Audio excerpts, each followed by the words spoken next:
자, 이회로는 전압분배 바이어스 주폭기인데요. 우리가 전압분배 바이어스 직류 해석을 할 때 요식을 얻어냈어요. 식에서 보이는 RTH나 VTH 같은 경우는 베이스단에서 이 트랜지스터의 베이스단에서 이쪽으로 바라봤을 때 태분한 등가 회로로 바꾼 거예요. 그러니까 왜 태분한 등가 회로로 바꾸냐? 트랜지스터의 베이스는 입력 저항이 무한대가 아니에요. 무한대가 아니기 때문에 여기하고 여기를 동시에 생각해 줘야 되는데 전압분배 바이어스 쪽이 좀 복잡하게 회로가 저항이 두 개가 있기 때문에 베이스 쪽에서 바라본 회로를 태분한 등가 회로로 바꿔줘야 돼요. 그럼 여기서 바라봤을 때 태분한 등가 회로는 어떻게 바뀌느냐? 전압은 하나하고 태분한 등가 저항이 이제 다르게 되는데 RTH 같은 경우는 여기서 바라봤을 때의 저항이니까 이때는 전압원을 쇼트시켜요. 그러니까 VCC를 쇼트시키니까 그라운드가 된다고요. 그라운드가 되고 그러면은 R1하고 R2하고 병렬로 우리가 생각해 줄 수 있어요. 그래서 R1하고 R2를 병렬로 생각하니까 R1 더하기 R2, R1 곱하기 R2가 돼요. 이렇게 구할 수가 있어요. 그것을 RTH로 넣어요. 그 다음에 VTH 같은 경우는 여기를 오픈시키고 여기에 걸린 전압이니까 여기를 오픈시킨다는 얘기는 여기를 무한대의 저항으로 넣는 거니까 VCC가 R2에 얼마나 걸리느냐 그 전압을 얘기하는 거예요. 그래서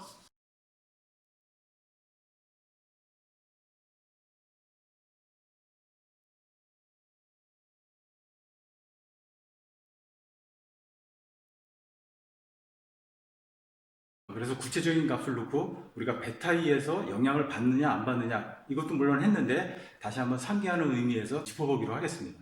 자, 이회로 해서 우리가 RTH를 구하려면 이거하고 병렬로 넣어야 되겠죠? R1하고 R2를 병렬로 넣어서 구하면 이거는 39kg 더하기 3.9 39 곱하기 3.9니까 3.55 kΩ이 나와요.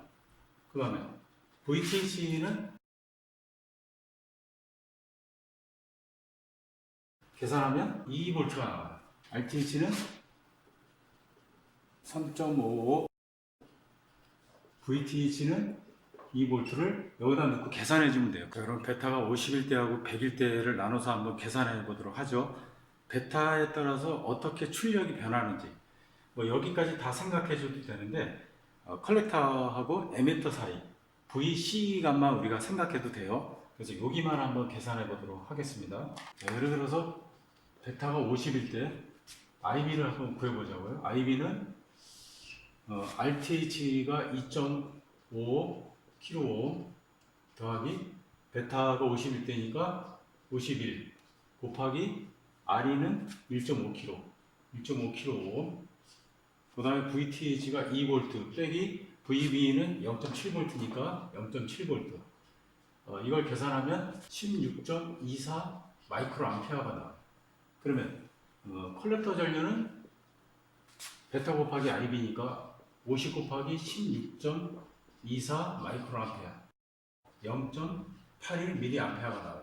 그래서 VC가 전압을 구하면 VC 이꼴 VCC가 22V고 마이너스 0.81mA 곱하기 RC RC는 10kΩ 10kΩ 플러스 RE 1.5kΩ 이걸 계산해주면 12.69V가 나와요. 여기서 쓰자고요.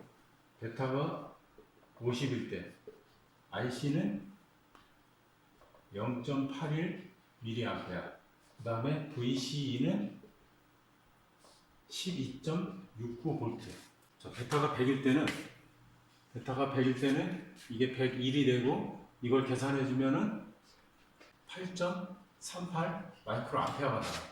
그 다음에 이게 100일 때니까 0.84 미리 암페어가 나와요. 요거만 바꿔주면 되니까 그럼 별 차이가 안 나요. 컬렉터가. 그러면 VC는 이거를 0.84 미리 암페어를 곱하면 12.34V가 하는 거예요. 자, 그래서 베타가 100일 때 IC는 0.84 미리 암페어 VC는 12.34 볼트가 돼. 베타가 51대에서 100으로 변했다. 그러면은 VC 간 전압이 어떻게 되는지 한번 몇 퍼센트 변하는지 한번 보자고요. 그러면은 50일 때 12.69 빼기 베타가 100일 때는 12.34니까 이걸 계산하면 0.35가 나오고요. 0.35V. 그러면 베타가 50일 때 12.69가 100이라고 했을 때 베타가 100일 때는 0.35 변했으니까 0.35가 얼마냐? 몇 프로냐? 그러면은 35 이꼴 12.69x가 되니까 따라서 x는 약 2.75%. 2.75%가 나와요. 자, 그래서 전압분배 바이어스 회로가 고정 바이어스 회로보다는 베타가 변하는 거에 따라서 출력이 많이 변하지 않는다. 우리가 그걸 알 수가 있어요. 자, 그러면은 바이어스 포인트 Q점이 온도에 따라서 많이 변하느냐, 출력이 파형 왜곡이 많이 변하느냐, 전압분배 바이어스에서 한번 생각해 보도록 하자고요. 자, 그럼 우리가 계산을 해서 전압분배 바이어스가 고정 바이어스에 비해서 베타가 변해도 안정적으로 동작한다는 걸 알았어요. 그러면은 고정 바이어스 회로에서 온도가 올라가면은 동작점이 변하고 파형의 왜곡이 생길 수 있다고 했는데, 그러면은 전압분배 바이어스는 동작점이 안정하고 그 다음에 출력 파형이 안정적으로 왜곡 없이 안정적으로 동작하는지 고정 바이어스에 비해서 어떻게 개선되는지 그걸 한번 보도록 하겠습니다. 그럼 고정 바이어스에 비해서 RE 저항이 하나 더 들어간 거죠. 전압분배 바이어스는 물론 이쪽 부분이 다르겠지만 이쪽 부분을 보면은 RE 저항이 하나가 더 들어간 형태로 되어 있어요. 우리가 이거를 다이오드로 생각했었죠. 만약에 RE 저항이 없다면은 이 사이의 전압은 V 베이스와 에미터 사이에 전압이 걸리는 거니까 여기를 VB라고 하고, 그 다음에 여기는 베이스 전압이니까 VB라고 하고, 그 다음에 에미터 저항에 걸리는 전압을 V2라고 우리가 이제 쓰자고요. 자, 그럼 우리가 만약에 RE가 없을 경우에 고정 바이어스 회로에서는 우리가 도식적으로 그림을 그려가지고 동작점하고 그 다음에 파형 왜곡이 어떻게 생기는지 봤죠. 그래서 다이오드만 있을 때에는 그래프를 이렇게 그릴 수가 있어요.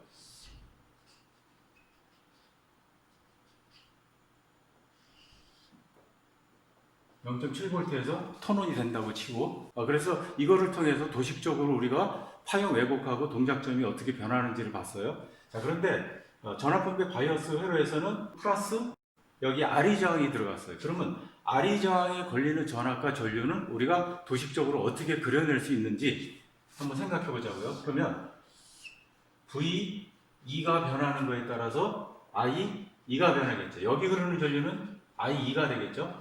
자, 그런데 이거하고 연관을 짓기 위해서 우리가 I2를 IC라고 넣을 수 있어요. I2하고 에미터에 흐르는 전류하고 컬렉터에 흐르는 전류는 같다라고 생각하니까, 자, 그러면 이거는 물론 이 저항 크기에 따라서 기울기가 변하겠지만 우리가 일단은 기울기를 1로 생각해 보자고요. 그럼 이렇게 그릴 수가 있어요. VB하고 이거를 우리가 두 개를 같이 생각해 주면 VB하고 베이스에 걸리는 전압하고 IC의 관계를 얻어낼 수가 있을 거라고요. 이 관계에 의해서 우리가 동작점이 어떻게 변하는지, 파형 왜곡이 어떻게 생기는지 또는 개선되는지 그걸 알 수 있을 거예요. 자, 그런데 우리가 이거를 같이 생각했을 때, 이제 합성했을 때 그림을 좀 잘 그려야 돼요. 주의할 점하고 그 다음에 제대로 그리는 방법, 그거를 한번 설명해 보도록 하겠습니다.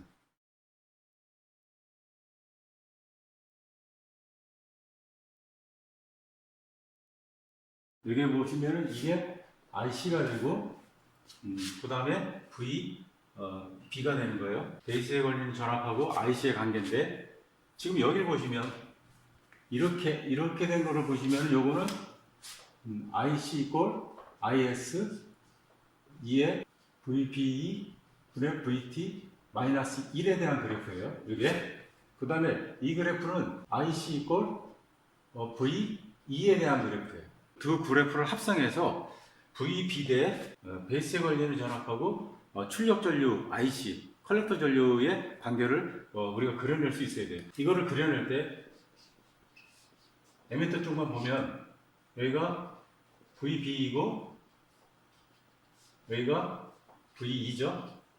그리고 이게 베이스에 걸리는 전압. 베이스에 걸리는 전압은 VB 전압, VB 전압 플러스 여기 걸린 전압, 에미터 저항에 걸리는 전압, 그러니까 V2가 되겠죠.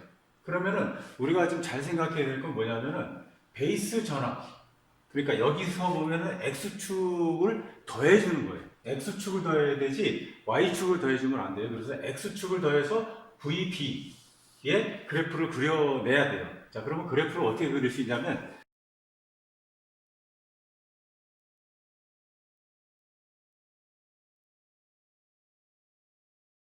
이거하고 이쪽을 더하니까 처음에는 여기는 여기서부터 시작하겠죠? 그럼 여기 더하기 또 이 그래프를 여기까지 더하니까 이만큼 오겠죠? 자, 그 다음에 이거 같은 경우는 이거 더하기 이 전압을 더해줘야 되겠죠? 그럼 이 전압이 돼요. 그래서 그래프는 이런 식으로 돼요. 자, 그럼 우리가 이 그래프라고 하는 것을 알았어요. 고정 바이어스 때는 이 그래프로 뭔가 바이어스를 잡고 그 다음에 입력 신호를 집어넣었을 때 왜곡하고 온도에 따라서 동작점이 변했어요. 그런데 이 그래프를 보시면은 이렇게 누웠어요. 누웠기 때문에 고정 바이어스 때처럼 동작점을 잡을 때 좀 어렵게 잡는 게 있었는데 전압분배 바이어스 회로로 보면은 동작점을 여기도 잡아도 되고 아무 데나 잡아도 돼요. 물론 터무니없이 잡으면 안 되겠죠. 그래서 동작점을 여기다 잡아보자 했어요. 요즘 동작점이에요. 그러면 전류는 뭐 흐르겠죠. 뭐 여기 숫자가 써 있는데 그거는 여러분들이 신경 안 써도 돼요. 자, 그럼 여기다가 우리가 동작점을 잡고 AC 신호를 집어넣었을 때 AC 신호를 집어넣었을 때 여기에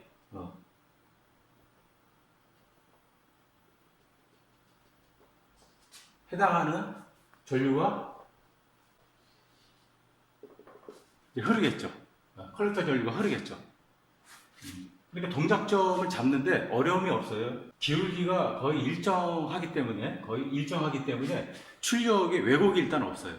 그래서 입력에 대해서 출력에 대한 왜곡이 고정 바이어스 때는 좀 있었는데 여기서는 왜곡이 개선이 됐어요. 많이 개선됐어요. 거의 없어졌어요. 온도에 따라서 바이어스 포인트가 움직이는데 변하는데 그것이 많이 개선되는지 한번 보자고요. 온도가 올라가서 이런 식으로 변했다고 우리가 생각해 보자고요.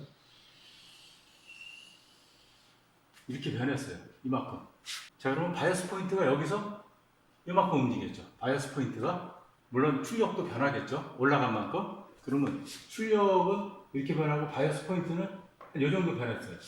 그러면 실제로 그래프를 크게 그려서 그렇지 이 변화는 기울기가 있기 때문에 바이어스 포인트가 동작점이 변하는 것이 아주 적다고요. 에미터 저항에 따라서 이 기울기가 결정이 되는데 만약에 에미터 저항이 크다. 그러면은 전압에 따라서 전류가 흐르는 게 그렇게 급격하게 크지는 않겠죠. 그래서 에미터 저항이 이 저항이 작으면은 전류가 급격하게 흐르겠죠. 그래서 이 기울기가 이런 식으로 되겠죠. 그 다음에 이 저항이 크다.